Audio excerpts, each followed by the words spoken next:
What if I told you that the most expensive lie you've ever been told has nothing to do with a scam, a bad investment, or a failed business? It's actually something you believed your entire life without ever questioning it. The lie is this: if you just made more money, all your financial problems would disappear. That if you got a raise, landed a better job, or finally launched that business, you'd be free from debt, free from stress, and free from that sick feeling you get every time you check your bank account. That lie has cost you years. And today I'm going to prove to you why it's completely false. Because the real truth, the one nobody wants to hear, is this: you don't have a money problem. You have a behavior problem. And as uncomfortable as that sounds, it is actually the best news you could possibly receive today. Why? Because money is external. But behavior? Behavior is something you can change. Stay until the end of this video, because what you're about to learn could permanently transform your relationship with money. And if at any point it feels like I'm speaking directly to you, I probably am. Think about this for a second. There are people who earn $3,000 a month and somehow manage to save, invest, and live completely debt-free. And there are people who earn $15,000 a month who are completely broke, living paycheck to paycheck, with maxed out credit cards and zero savings. How is that even possible? The difference isn't how much comes in. It's what they do with what comes in. The research on lottery winners is absolutely brutal. More than 70% of people who win a life-changing jackpot end up bankrupt within 5 years.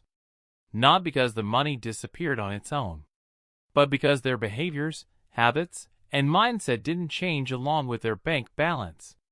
The money arrived in massive amounts, but the person remained exactly the same as before. And that person, without the right behaviors in place, destroyed all of that wealth in record time. This isn't a judgment. It's a pattern. And that pattern repeats itself millions of times around the world, at different income levels, and in different circumstances. The question is never how much you earn. The real question is, what kind of person are you with the money you already have today? There are 5 specific behaviors that will destroy your personal finances no matter how much money you make. The first is spending to feel something. A lot of people don't spend out of genuine need. They spend to feel good, to numb anxiety, to reward themselves after a hard day, or to fill an emotional void. This is called emotional spending, and it's devastating because it has no logical limit. The second behavior is living without a financial margin. Having no buffer means that any unexpected expense, a medical bill, a car repair, an emergency, instantly becomes a crisis that sends you straight into debt. The third is normalizing debt as a lifestyle.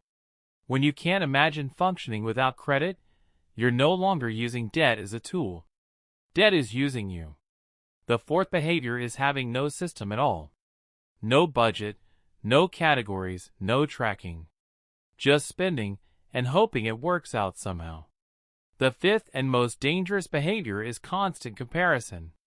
Spending money you don't have to maintain an image in front of people who are also spending money they don't have. 5 behaviors. 5 distinct ways of quietly sabotaging your own financial future every single day. Here's where it gets really interesting.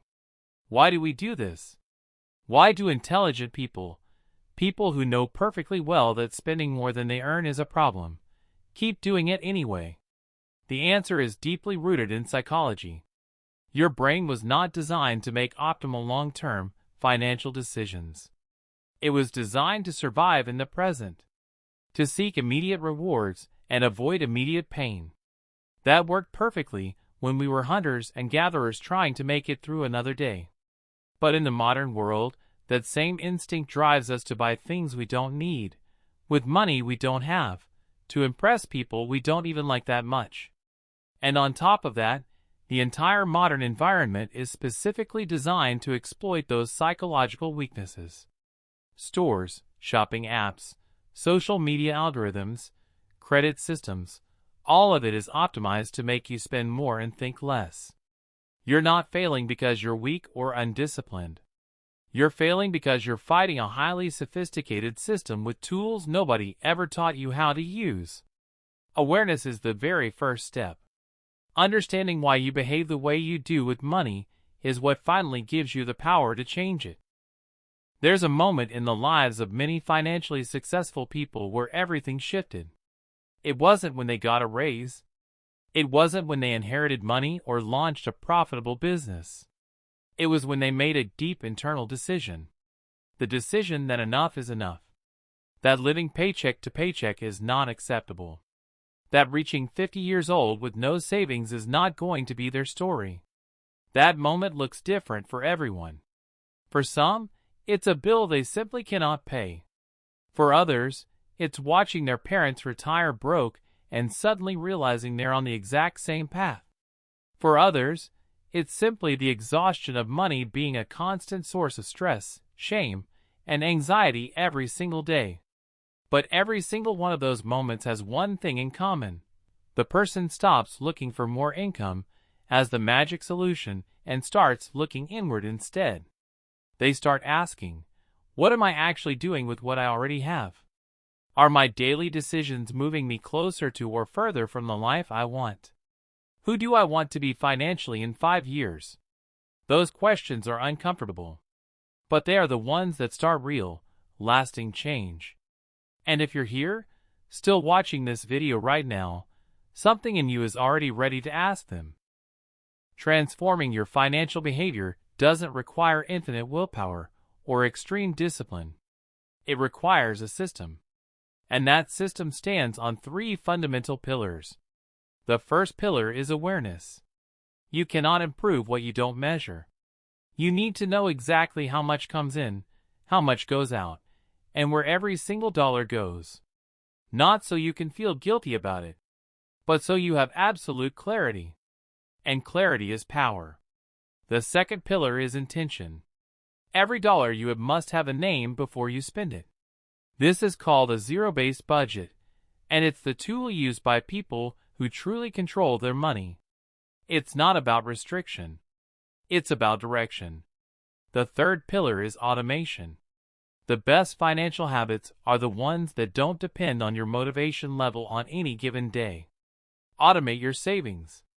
Automate your investments. Automate your bill payments. When the system works for you automatically, the right behavior becomes the path of least resistance. Awareness, intention, and automation.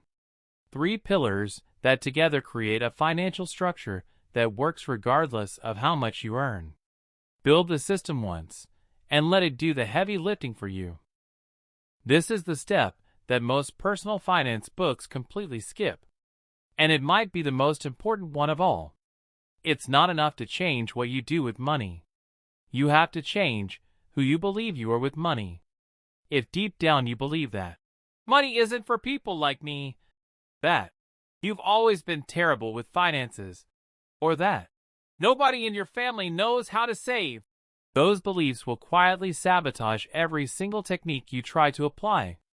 Identity always overrides behavior. If you identify as someone who spends impulsively, that's what you'll do, even when you know it's wrong. But if you begin to see yourself as someone who is careful, strategic, and intentional with money, your decisions will naturally start to align with that new identity. So how do you actually change your identity? Through small repeated wins. Every time you stick to your budget for one more day. Every time you say no to an unplanned purchase. Every time you transfer even just $5 to your savings account. Each small action sends a message to your brain that says, I am the kind of person who does this. And over time, that person becomes who you genuinely are. Identity first. Behavior follows. You can have the best intentions in the world and the most detailed budget ever created. But if your environment is working against you, the battle is uphill every single day. Your financial environment includes the people you spend time with, the content you consume, the places you frequent, and the stimuli you're exposed to on a daily basis. If your closest friends always suggest expensive outings, if your social media feeds are filled with people flaunting lifestyles you can't afford, if you walk into a mall and always walk out having bought something you didn't plan on buying, your environment is actively working against your financial goals. The solution isn't to isolate yourself from the world. It's to consciously design your environment. Follow personal finance accounts instead of consumption-driven influencers. Suggest alternative plans that don't destroy your budget. Delete shopping apps from your home screen. Put a visual reminder of your financial goal on your phone wallpaper or inside your wallet. Small environmental changes produce massive behavioral changes. Not because you become more disciplined, but because the right choice becomes easier to make by default. Design your environment for success, and discipline becomes almost unnecessary. Nobody taught you this in school, but your emotions are the #1 factor determining your financial decisions on any given day. Stress makes you spend. Sadness makes you spend. Boredom makes you spend. Even happiness, without awareness, makes you spend. And the problem is that we almost never connect the emotional spending to the emotion that triggered it. We just see the damage on the credit card statement at the end of the month and can't figure out how we got there. The solution is to create a pause between the impulse and the action. When you feel the urge to buy something unplanned, give yourself 24 hours. Just 24 hours. In the vast majority of cases, that impulse either disappears completely or shrinks down to something manageable. That pause is where your financial freedom actually lives. It's also incredibly powerful to identify your specific emotional triggers. Do you spend more when you're stressed about work? When you're having relationship problems? When you feel lonely or bored on a Sunday afternoon? Knowing your triggers doesn't make you weak. It makes you strategic. Because then you can prepare alternative responses before the trigger ever hits. That's not restriction. That's mastery. Everything we've talked about means nothing if it doesn't end in concrete action. So here is your 30-day plan. Week 1, Total Audit.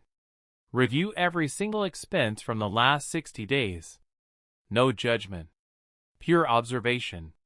Identify the 3 expenses that repeat most often and bring you the least real value. Week 2, Build your intention budget. Assign every dollar coming in this month to a specific category before it arrives. Use an app, a spreadsheet, or even paper. The format doesn't matter. The intention does. Week 3, establish your emergency fund. Even if it's small. $500, $300, $100, whatever you can. That fund is your shield against emergency debt. It's what turns an unexpected expense from a catastrophe into a minor inconvenience. Week 4, automate one savings transfer. Even if it's just 1% of your income. Set up an automatic transfer on the same day you receive your paycheck, before the money has a chance to disappear. 30 days. 4 weeks. 4 actions. You don't have to change everything at once. You just have to start. One decision, 1 week, 1 behavior at a time. I want you to leave this video with one thing crystal clear in your mind. The fact that your problem is behavioral and not financial is genuinely, profoundly good news. Why? Because money depends on external factors you can't always control. The economy, the job market, inflation, life's unexpected curveballs, none of that is fully in your hands. But behavior? Behavior is entirely yours. No one else can change it, and no one else can stop you from changing it. That is real power. Every person who has achieved financial stability didn't get there because they got lucky or were born into the right circumstances. They got there because at some point they decided to be different with money. They decided to learn. They decided to act differently. They decided to build the behaviors that would move them toward the life they actually wanted. And that exact same decision is available to you right now. Not when you earn more. Not when that debt is paid off. Not when you change jobs or move cities or find the perfect moment. Right now. With what you have. From exactly where you are. You don't need more money to start. You need to start in order to eventually have more money. If this video resonated with you, if at any point you thought, "This is literally about me," I want you to do one simple thing right now. Write in the comments one single behavior you are committed to changing starting today. Not tomorrow. Not Monday. Today. That act of writing it down is small, but it carries enormous psychological power. Because when you declare it publicly, you activate something in your brain that makes you significantly more likely to follow through. It's psychology, not magic. And if you have someone in your life, a friend, a family member, a partner, who is also struggling with their finances, share this video with them. Not as a criticism, as a gift. Because sometimes the right information at the right moment changes everything. Hit the like button if this gave you real, actionable value. Subscribe if you want to keep receiving practical tools to build a stronger financial life. And always remember this: money doesn't define you, but your decisions with money absolutely define your future. You have the control. Use it. See you in the next video.